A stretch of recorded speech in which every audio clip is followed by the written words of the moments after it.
Okay, so this is the Agfa Box 14 camera, also known as the Agfa Trolix.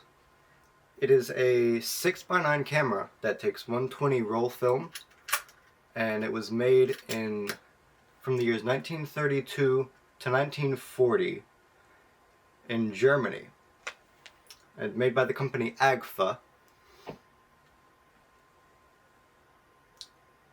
This is the shutter button. Right, it's on bulb right now. However, it has two modes. It has 1/50th of a second and then bulb mode. So there's 1/50th.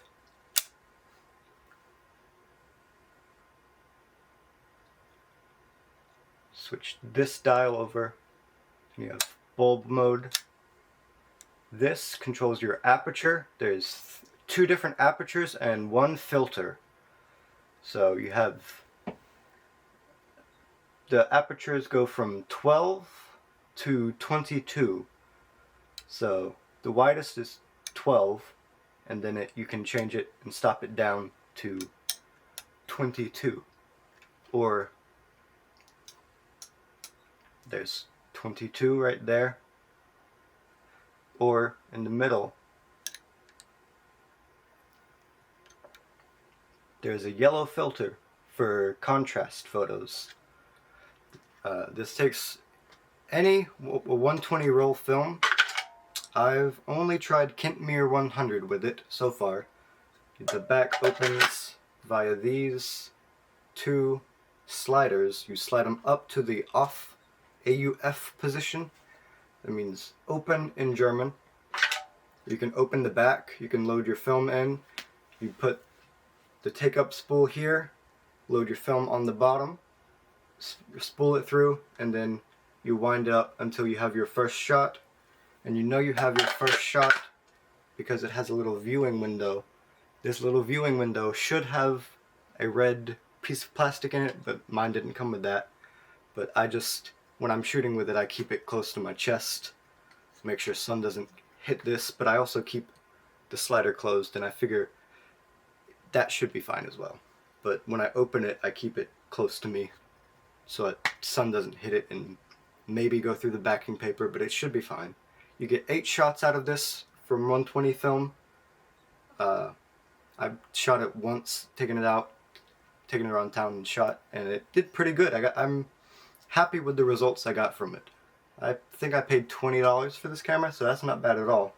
It has 2 viewfinders, one for horizontal, one for portrait. And it's made out of a Bakelite type plastic called Trolliton, I think that's what it's called, but it's a specific German plastic made to be a Bakelite clone. Supposedly very fragile. It is cracked in one spot. However, I don't think that would affect anything, but even still, I just taped that up just in case that might be a light leak. I taped it up when I was shooting, just in case. But overall, I'm very happy with this. The only issue is 6x9. My enlarger, I can't print the entire frame of a 6x9, but I can print 6x6 with my enlarger, and I printed out one photo in it. I got pretty decent results with that, and then I used this enlarger to scan them with my DSLR, and the results from that were pretty good as well. It's just when you scan it like that, you don't get the edges of the frames, which for some pictures that wasn't a big deal, but others it was. So overall, this is a really cool little camera. I like the history of it. I think would probably be interesting considering the year that it was made. And supposedly these stopped being sold in the Netherlands in 1942. So no clue how this camera ended up here in North Carolina where I found it, but I found it and I like it. It also has a tripod screw on the bottom in case you wanted to which you probably would want to put this on a tripod, especially if you're using the bulb mode. However, even still, you have to press the shutter when you're on the bulb mode, so either way you're gonna move the camera a little bit, but this camera works pretty good.